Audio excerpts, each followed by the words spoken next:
Bonjour peuple de Dieu, bonjour mes frères et sœurs en Christ, bonjour, bon après-midi. Nous remercions l'Éternel notre Dieu pour son amour envers nous. Il nous a aimés, nous voici, nous sommes en vie, nous disons que son nom soit glorifié. Donc comme je vous ai promis, nous recevons l'homme de Dieu, notre cher papa, celui qui va nous prêcher aujourd'hui. À la personne de papa Denis Mupoi Kabeya. Moi je l'aime toujours l'appeler Mwanangala. Il est là et je suis flatté pour sa présence. Donc, nous voulons l'accueillir.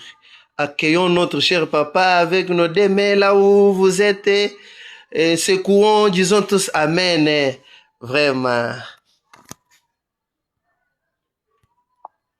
Cher papa, vous avez la parole. Merci beaucoup, bien-aimés frères et sœurs, pour cette opportunité que Dieu nous a accordée, afin que nous puissions l'écouter nous parler. Avant de commencer notre enseignement, nous voulons tout d'abord prier. Notre Dieu, notre Père, toi qui es émis de compassion, tu es là en colère, riche en bonté. Nous te sommes infiniment reconnaissants, Seigneur, pour tout ce que tu es en train de faire pour nous. Maintenant que nous voulons t'écouter nous parler, accepte d'ouvrir les cœurs de tes enfants ainsi que leurs oreilles, afin que le message que tu vas leur transmettre, bien sûr, par le tunnel de ton serviteur, puisse les édifier. Que cet enseignement, Seigneur, puisse nous apporter un plus dans notre vie chrétienne. Sois notre guide. Nous t'avons ainsi prié avec foi, au nom de Jésus. Amen. Amen. Je pense notre enseignement, c'est sur le jugement de Dieu. Vous pouvez faire tout ce que vous voulez, mais sachez que le jugement de Dieu est là. Nous allons parler du jugement de Dieu qui n'est pas pareil au jugement de ce monde. Parce que en ce monde, si vous êtes devant le jugement, il faudra qu'on vous écoute parler et c'est à partir de vos paroles qu'on va trancher pour vous donner raison ou tort. Mais ce n'est pas comme ça pour le jugement éternel.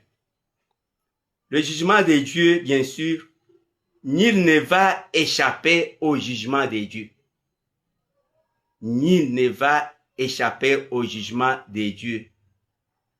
Qui que vous soyez, où que vous soyez, quoi que vous fassiez, libre ou esclave, homme ou femme, adulte ou jeune, riche ou pauvre, juste ou méchant, tout le monde comparaîtra devant le tribunal de Dieu. Attendez-vous à cela, bien-aimés, frères et sœurs. Le jugement de Dieu aura lieu lorsque nous lisons dans 2 Corinthiens chapitre 5 au 10e verset. C'est dans ce verset où l'on nous dit que tout le monde comparaîtra devant le tribunal de Dieu. Vous allez tous comparaître. Même moi qui suis en train de vous parler, je vais comparaître devant le tribunal de Dieu.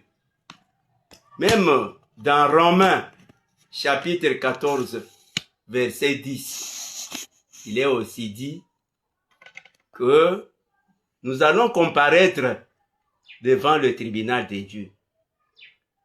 Et ce jugement dont il est question a 3 phases. Il va se passer pendant 3 moments différents. Avant, pendant et après 1000 ans. La première phase avait déjà commencé depuis 1844, le 22 octobre. La première phase du jugement avait déjà commencé au ciel.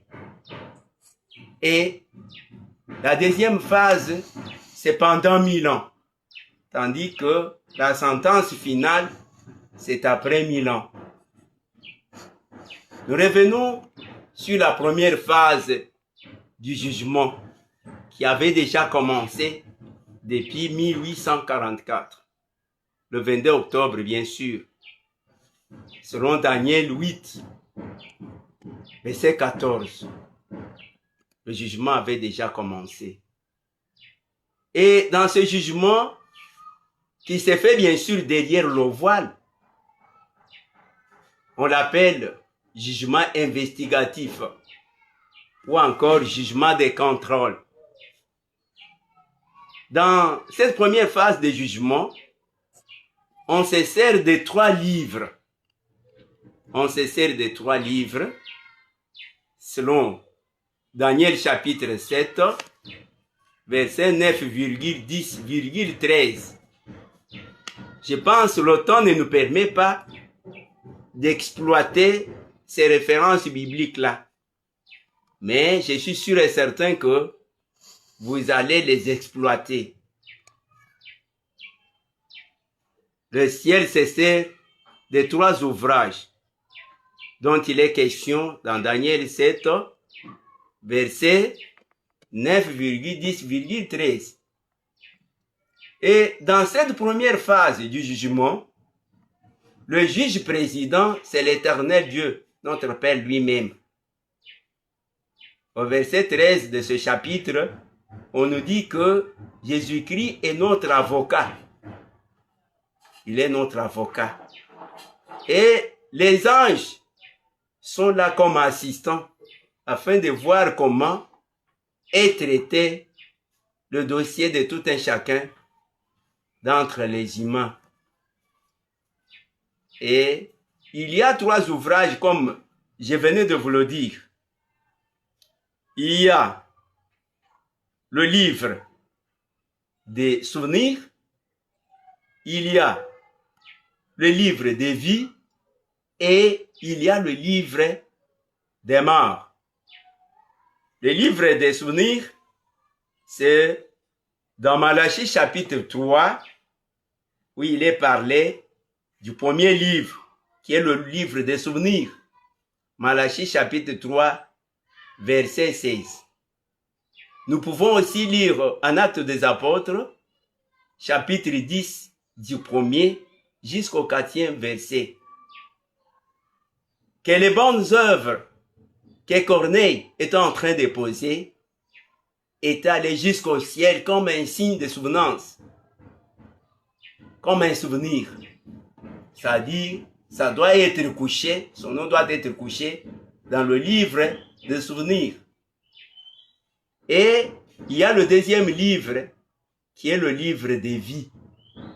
En Apocalypse chapitre 3, verset 5, là, on parle du deuxième livre dont se sert le ciel, c'est le livre des vies. Et troisième livre, c'est le livre des morts. Dans Psaume 69, verset 28,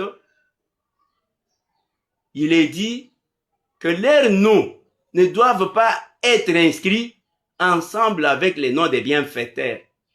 Si leurs noms ne sont pas acceptés d'être inscrits parmi les noms des bienfaiteurs, c'est-à-dire il doit y avoir un autre livre qui n'est pas un livre de souvenirs, qui n'est pas un livre de vie, mais qui est un livre des morts.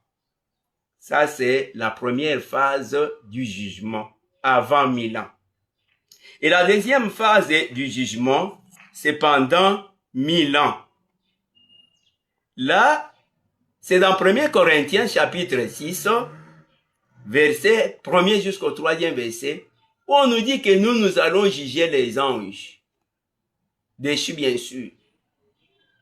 Ceux qui seront au ciel pendant le millénium, ou pendant 1000 ans, vont juger les anges. Même en Apocalypse, verset 20, chapitre 20, s'il vous plaît, verset 4, il est dit que les élus pendant 1000 ans porteront un jugement, bien sûr, porteront un jugement sur les anges déchus et les malfaiteurs. Et la troisième phase et dernière phase, c'est la sentence finale.